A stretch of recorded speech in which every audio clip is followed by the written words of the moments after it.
dive. Today we're going to be looking into AI therapy pets and their potential in mental health care. It's a really fascinating topic, especially with the growing need for accessible mental health solutions, in places like Saudi Arabia. We're going to be covering a lot today. Everything from like cutting edge technology to how different cultures view this kind of thing, cultural perceptions. And even we're going to touch on some philosophical questions about what it means to have a companion that might be digital. Yeah, definitely. It's really interesting and relevant too. Given the increasing focus on mental well-being all over the world, we've got some really interesting sources to pull from for this deep dive, including a 2024 review in the Journal of Medical Internet Research all about animal-assisted therapy. We're also going to hear from some of the top AI researchers and some really thought-provoking statistics from a national survey that they just did in Saudi Arabia. Oh, wow. That 2024 review, can you remind me what that one found? Yeah. We hear all the time about how great pets are for you, but I'm curious, what exactly did that review find? Yeah, so it kind of went beyond just saying pets are good for you. They found some really compelling evidence about actual physical benefits. So interacting with animals can decrease cortisol levels, that's the stress hormone, by like 18%. Wow, 18%. Yeah, and it can also increase your oxytocin levels. That's the love hormone because it's what helps with social bonding and trust. So there's actually like real science backing up all these benefits of having a pet. But, as we said before, not everyone can have a pet, whether it's allergies or living situations, et cetera. So is that where these AI companions that we're talking about come in? Yeah, exactly. And this is where it gets really cool. We're talking about AI and robotics all coming together with mental health care. Ahmed Galozzi, he's the head of the Center of Excellence for Smart Health over at King Abdullah University of Science and Technology. He said that he believes these AI pets have the potential to provide that same companionship and support as, a traditional pet, but in a way that, anyone can access them, no matter your allergies or where you live or even cultural norms. You mentioned cultural norms. I definitely want to explore that more a little later, but first I'm really curious about this idea of AI pets being connected with other smart health tech like wearables. Can you give me some specifics about how that might actually work? Sure. Okay, so imagine your AI pet can tell when your heart rate goes up through your smartwatch. And then based on that, it can start doing things to calm you down, like playing soothing music or leading you in a breathing exercise. Or even in serious situations, it could tell your therapist or doctor if something is really wrong. That kind of personalized care could be huge, especially for people that don't have easy access to mental health services. That's an amazing application, especially when you think about everything going on with mental health care worldwide. We all heard from the World Health Organization about how much mental health disorders are increasing globally. What's the situation in Saudi Arabia specifically? So in 2023, the Saudi National Mental Health Survey, they found that at least 40.1% of young people in Saudi Arabia have had a mental health condition. But get this, only 14.47% of those young people got treatment. It's a big gap, and it shows how urgently we need some new solutions. Yeah, that's heartbreaking. So many people struggling and so few able to get help. So what's Saudi Arabia doing to try and close that gap? As part of their Vision 2030, there's a big push to make mental health more of a priority. And they're putting way more of their healthcare budget towards mental health than the global average, which is definitely a good sign. And this is where AI companions could be a big help in bridging that gap between the need and access. That makes sense. But bringing this new technology into a culture that has its own unique traditions, that's got to come with some challenges, right? I mean, how does this idea of having a robot pet fit with, the culture in the Middle East, specifically in Saudi Arabia? Yeah, that's a really good point. It's important to keep in mind that cultural norms around pets, especially dogs, can be very different in Arab cultures than they are in Western countries. Ahmed Galonzi, who we were talking about before, he brought up this point too that, introducing this idea of having robotic pets as therapeutic companions might be a big shift in thinking for some people. So it's not just about the tech itself, but also understanding and addressing the cultural context, which is an important factor. But, okay, let's say people like the idea of having an AI companion. There's still some practical hurdles to overcome, right? Oh, absolutely. Cost and accessibility are big factors, especially in places like emerging markets. Yeah. There was a research report in 2021, the Emerging Technologies Quarterly, and it talked about how expensive these AI solutions can be. And you also have to think about the infrastructure that's needed. These AI pets need complicated cloud systems and a really solid internet connection to work, which isn't something that's available everywhere. Yeah, those are definitely some big challenges. It seems like to make these AI companions actually accessible to everyone who needs them, we have to think about not just the technology, but also the social and economic Right. factors. Exactly. And that's just one part of it. We also need to look at what it means for data privacy. That's a big one for sure. We're talking about devices that would be collecting all sorts of really personal information about our emotional states, daily habits, even our physical health. So Mhm. how do we make sure that people feel comfortable and safe sharing that kind of sensitive data with an AI companion? Well, Noor Alfaraj, she's a data and AI expert at IBM. She thinks building public trust is super important. And to do that, these AI pets have to be made with really, really strong privacy measures. She thinks people need to be totally confident that their data is being handled ethically and responsibly before they'll be okay with this technology, no matter how helpful it might be. Data privacy is definitely a huge deal with anything that's AI powered. But with AI therapy pets specifically, are there other ethical concerns that we need to be thinking about? That's a good question, and it's one that Al Faraj brings up too. She says there's a chance that people could become too reliant on these AI companions. So even though they're meant to provide support, could they also end up making people pull away from real human connections?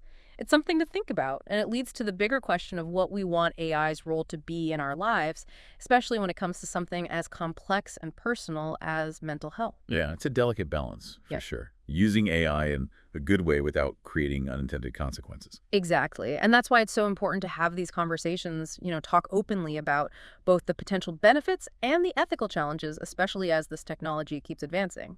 So, thinking about the mental health profession itself, are human therapists going to end up being replaced by these AI companions? That seems to be a worry for a lot of people, but honestly, I don't think that's going to happen anytime soon. I thought Galauzi, who we talked about before, had a really interesting take on it. He doesn't think AI is here to replace therapists, it's just another tool.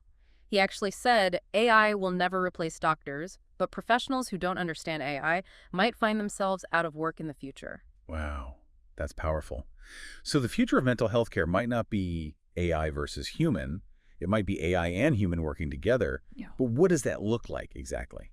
That's the question we're going to get into in the next part of our deep dive. We're going to look at how AI could be used within the mental health treatment plans that already exist, what personalized AI therapy might be like, and even what it would take to actually create a market for these AI companions in a place like Saudi Arabia. Okay, so picking up where we left off, let's imagine what this could look like. This collaboration between human therapists and AI really revolutionizing mental health care. What I find so interesting is the possibility of creating truly personalized treatment plans, which until recently was really just a dream. Personalized treatment plans. That sounds pretty amazing. But how would an AI companion actually help make that happen? Could it really adapt to what each person specifically needs and prefers? Absolutely, yeah. Let's say someone is dealing with anxiety. Their AI companion would have really advanced sensors and machine learning algorithms, and it would be able to learn and recognize that person's specific triggers. Maybe it's a certain time of day or a specific place they go, or even like a subtle change in their tone of voice. And once it understands their individual patterns, it could offer help that's tailored to them, like leading them through a breathing exercise or suggesting a calming activity or even reminding them to connect with their therapist. Wow, that's incredible. It's like having a therapist on call 24/7, but one who knows you inside and out. But wouldn't there be a risk of becoming too dependent on the AI companion? Where do human therapists fit in then? I think that's where the real magic of this partnership lies. Human therapists have empathy and intuition, and they have years of specialized training. They offer a level of understanding and support that AI just can't replicate, at least not yet. So it's less about replacing therapists and more about giving them more support, kind of like an extra set of eyes and ears. Exactly.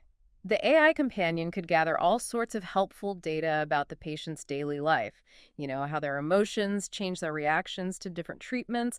And then that data could be shared with the therapist, giving them a way more complete picture of how their patient is doing and helping them adjust the treatment plan as needed. That makes a lot of sense. It's like giving the therapist a real-time view into what their patient is experiencing day to day, which could be really valuable for making the best treatment decisions.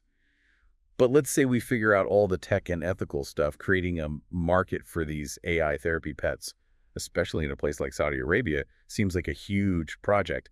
I mean, where would we even start?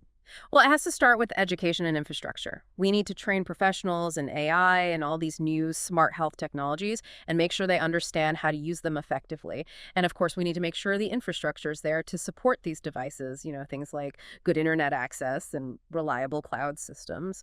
Yeah, those are some big investments. But what about public perception? Are people in Saudi Arabia ready to welcome the idea of an AI companion, especially for something as personal as mental health? That's a great question. It's not just about showing people the benefits of these companions. It's also about understanding and addressing any cultural concerns. Ahmed Galosi actually suggested that maybe instead of calling them pets, we could call them well-being companions, which might be a better fit culturally for the Middle East. That's an interesting point. It shows how important it is to tailor the message and the technology itself to the specific culture.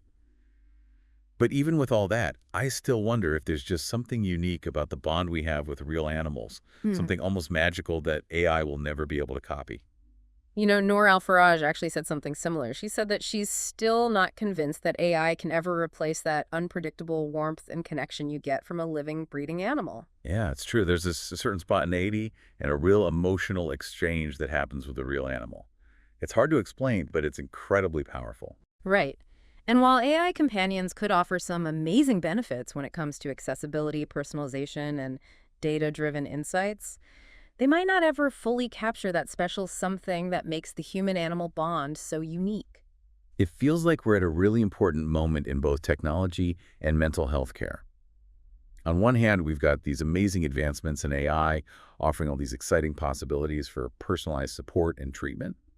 But on the other hand, we have that lasting power of human connection and the special bond we have with real animals. It really makes you think, what role do we want technology to play in our search for well-being? Is it simply a tool to strengthen the relationships and support systems we already have? Or is it something more? Could it actually change what companionship means altogether? Those are some big questions, ones we're going to keep wrestling with as technology continues to develop. But for now, let's take a little break from all this serious stuff and have some fun. Fun! After all that heavy thinking, you've got my attention. I think our listeners could use a break from all this serious stuff too. Let's do a little thought experiment.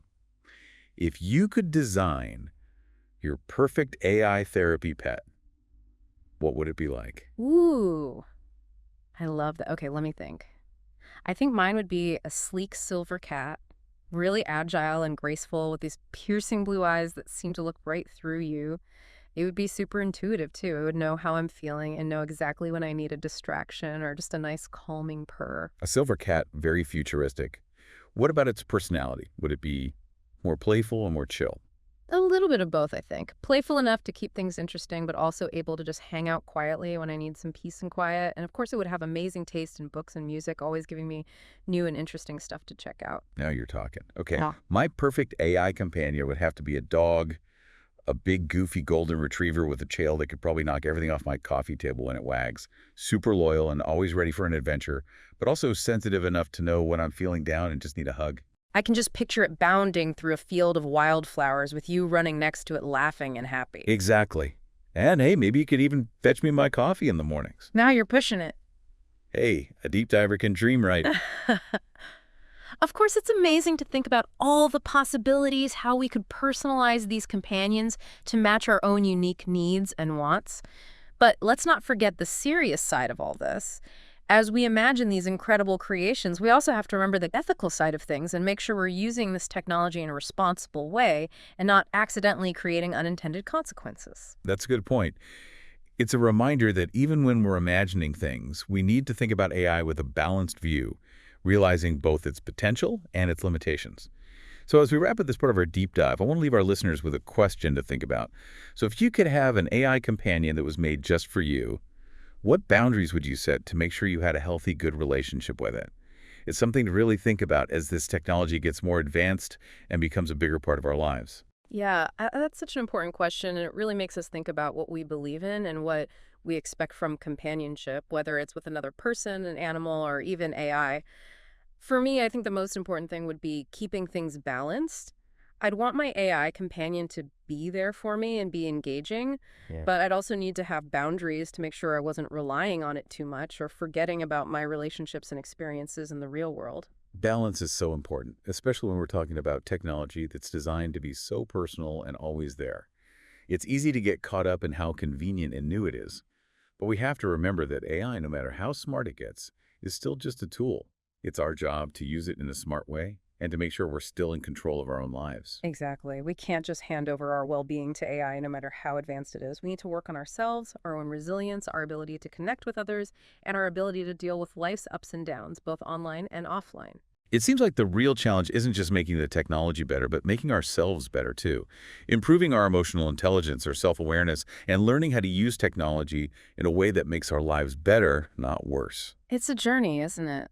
And in a way, AI is like a mirror reflecting back at us what it means to be human. It makes us think about what really matters to us, the kind of relationships we want, and what role we want technology to play in our lives. This has been an amazing deep dive. We've explored so much, not just the potential of AI therapy pets, but also what AI could mean for mental health care, for companionship, and even for how we understand ourselves. I totally agree. We've covered a lot of ground from the newest research to cultural perspectives, ethical concerns, and even some fun what ifs. I especially liked imagining our dream AI companions.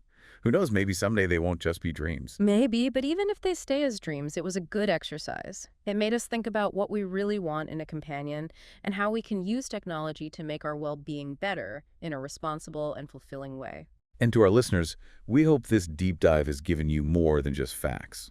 We hope it's also given you a sense of wonder, some curiosity, and maybe even some questions of your own to think about. As we move forward in this world where technology and well-being are so intertwined, let's all try to use these powerful tools wisely with compassion and with a deep respect for what it means to be human. Well said. Until next time, keep exploring, keep asking questions, and keep those deep dives going.